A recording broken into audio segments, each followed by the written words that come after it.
6 a.m. Logging on. Okay, finishing the final touches now. Hands-free notes are live and ready to record. This should pick up the team's speech while letting me make my observations through the headset. Testing, 123. Steven, the engineer. Okay, seems to be working. On screen too, Steven. I'll test everyone quickly to make sure everything's up to date and working. The camp is busy this morning. The sky is its usual offensive splash of color. I try not to focus on it too much. Still no birds, no marine life. Getting further into the island will make trips to the coast harder, but for now, I'll focus on the task at hand. Time to check in with the team. Hello, loves. Tanya, the biologist and meteorologist. Hello, folks. Dan, the geologist. Test. Hey, I guess. Alex, the medical specialist. Okay, everyone's checked in. Well, everyone except the guards. Better luck getting the plants to talk to me. Steven's working on the rest of the gear for today's expedition. Tanya and Dan are examining their respective fields. I'm heading to Dan now. He seems to be focused, but there's anger in his eyes. Hey, Dan, I have a question from some folks back home.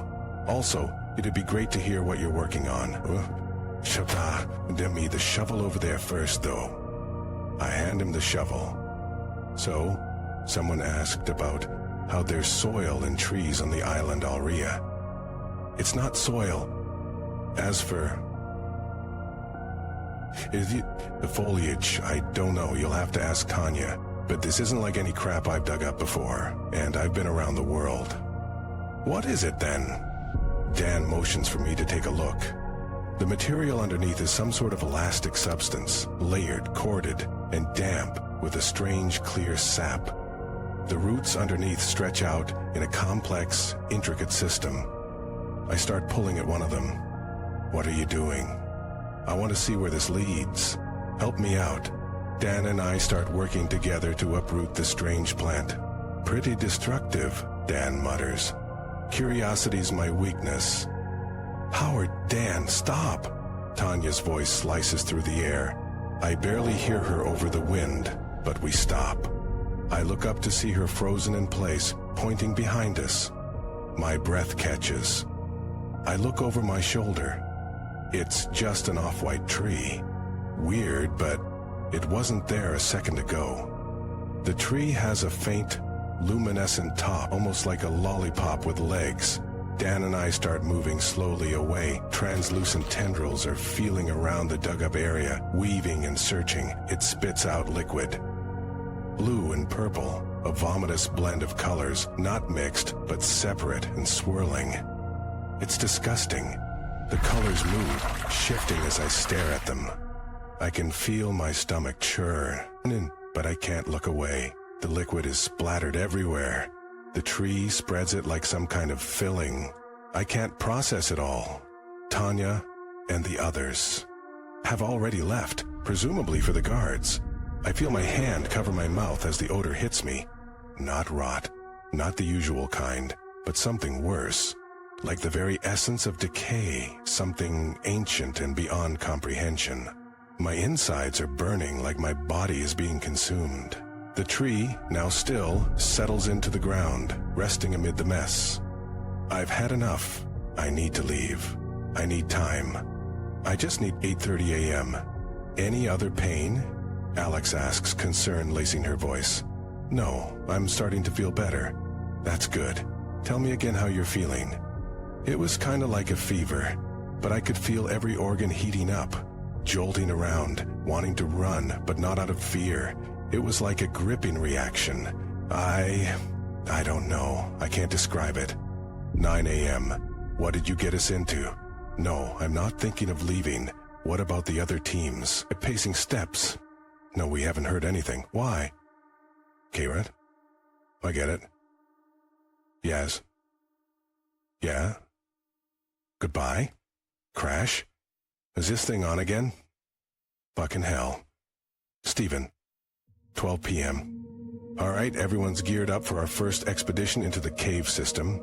Dan, almost like a miner, is ready. Tanya staying back, but I'm to bring any samples I can. Steven is joining us through his droid. Kind of a robo-dog setup. Alex D.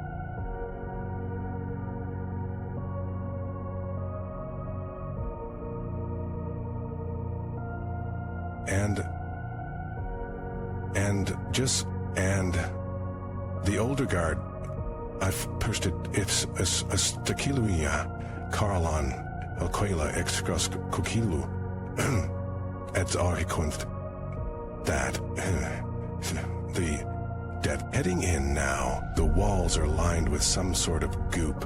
I'm sure Tanya would like a sample. The cave is surprisingly well formed. Hard to believe this is natural. Dan says, the walls are made of the same materials as the surface outside. The air is rhythmic, almost like a deep breath of the earth. I pull out my flashlight, but it reflects too much off the walls. Here! Dan hands me a glow stick. I don't like it here. Caves don't form like this. He leaned in to tell me this, almost a whisper. Who's he trying to avoid? You'll have to get him alone, to ask later. 20 minutes later. Jesus, we're good.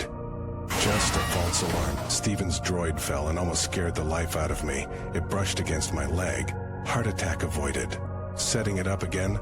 Let's let it lead the way now. It's eerily quiet. This cave has expanded about 75 meters and still nothing. We're coming up to a bend though. Sending Robo Steve in first. Mask up, air's thinning, Richard says. He's right. No equipment failure, just thinner air. If I wasn't so on edge, I'd realize it myself. No idea why they have the psychologist in the cave, but whatever. Come on, Doctor, Alex calls from behind. No idea how she stays upbeat, but I'm not complaining. On, at, EVJSV, NRF. We've gone 150 meters now, and I've lost sight of Steven. I can't even hear the droid's mechanical whirring anymore. The signal getting choppy. I'll finish this report when we're out. 5 p.m. Okay, I'm not sure we should stay here any longer. Calm down, Howard, calm down. First of all, fuck this dumb piece of equipment. What kind of recorder can't let you mess around with the recordings? It's like Word Doc woke up and decided to hate me. I asked Steven about it, but he hasn't seen anything like it before. Breathe.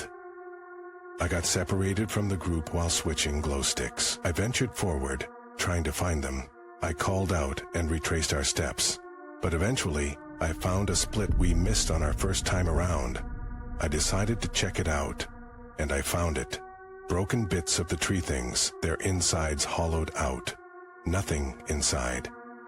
I don't know what to make of it. Maybe I'm just freaked out, but something feels wrong.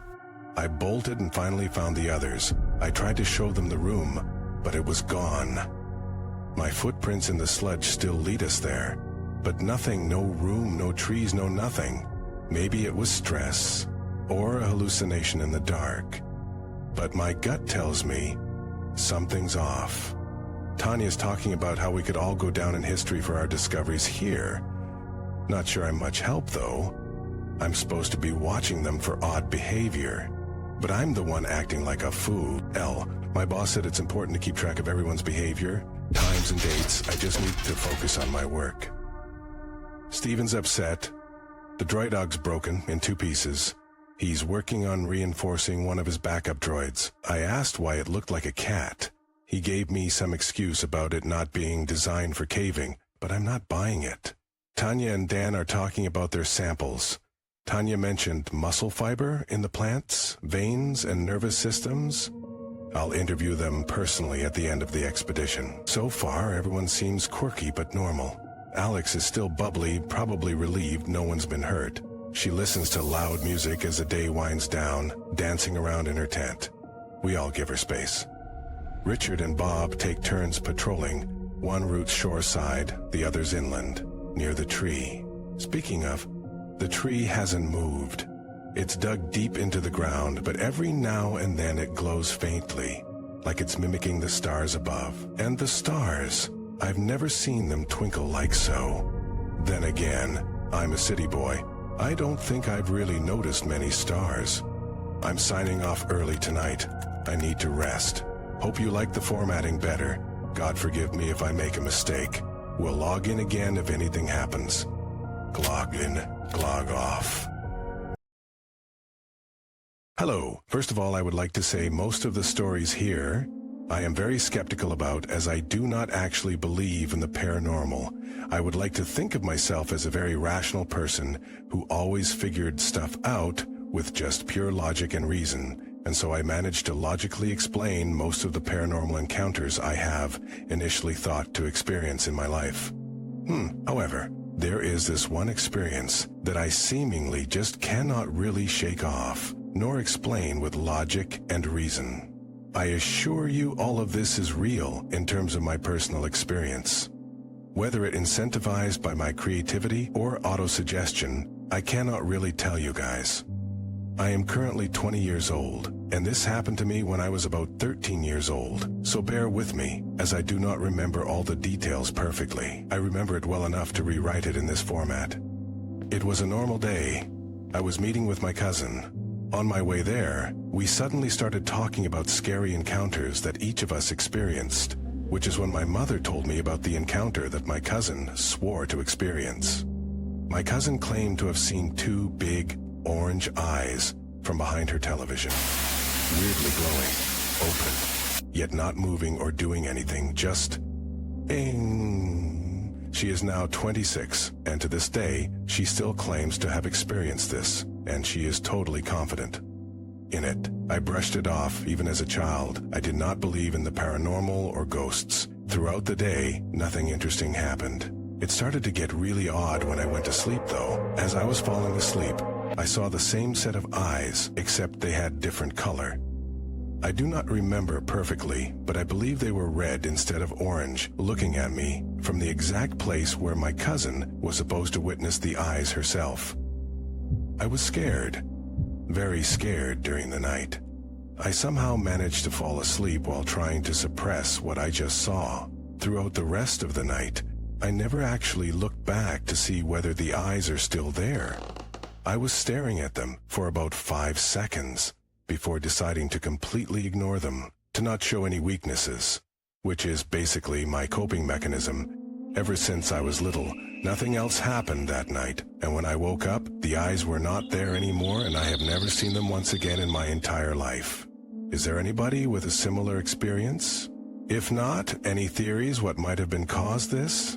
I believe it was just a matter of subconscious autosuggestion. Though, what is weird is that throughout the entire day, I never actually thought about the E. Yes, my mom told me about once, and yet they still appeared, which is not really typical for instances of autosuggestion. My father and I lived alone in Willow House, deep in the woods. He had 2 rules. Never open the door after sundown. Never answer a voice from the dark. I thought he was paranoid, until the night I heard my dead mother calling. Late one night, a familiar lullaby drifted through my window. The bedtime song Mom used to sing, but Mom had been dead for a year. Hearing her voice again felt like a miracle. My heart pounded with hope and dread as I crept toward the bolted front door. "Sweetheart, come outside," she called softly from the other side. It was Mom's voice, gentle and familiar. I knew the rule, but I slid back the bolt. Outside, in the starlit yard, stood my mother in her white nightgown, beckoning with a pale hand. My eyes blurred with tears as I stepped onto the cold grass. "Mom," I whispered. She moved into a shaft of moonlight, and I saw her clearly. Her face was sunken and rotten, lips peeled back in a skeletal grin. Empty eye sockets oozed darkness. The thing wearing my mother's voice was a decayed wraith. The stench of rot hit me, and I stumbled back, choking on a scream. The wraith shrieked and rushed at me. I slammed the door, but she smashed it to splinters. Thrown backward, I scrambled away on all fours. She crawled in, sighed over the wreckage, limbs jerking at awful angles. Her hollow eyes locked on me as she hissed my name.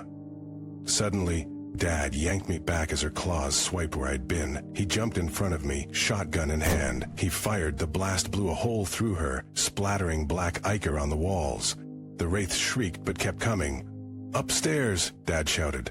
I stumbled up a few steps but couldn't leave. She pounced on him, snarling. His next shot did nothing, and they slammed into the wall. The shotgun skidded away. Dad grappled with her, straining to keep her snapping teeth from his throat. "Go!" he yelled, voice ragged. I couldn't abandon him. I grabbed the shotgun. The wraith's claws sank into Dad's shoulder as he struggled beneath her. With shaking hands, I aimed at my mother's one-skinned face and pulled the trigger. Her skull exploded in a cloud of rot. She collapsed on top of Dad. Silence, except for my gasping breaths. I shoved the twitching corpse off Dad and knelt beside him. His chest was shredded, his eyes staring at nothing. A sob choked me. Dad had sacrificed himself for me. I staggered to my feet. I thought it was over. The monster wearing my mother's skin lay dead. Dawn light crept through the shattered doorway. A gentle whisper drifted from the willows. "Sweetheart." My blood turned to ice. A familiar silhouette stood among the willows. The lullaby rose again, soft and sweet. She's not done with me yet.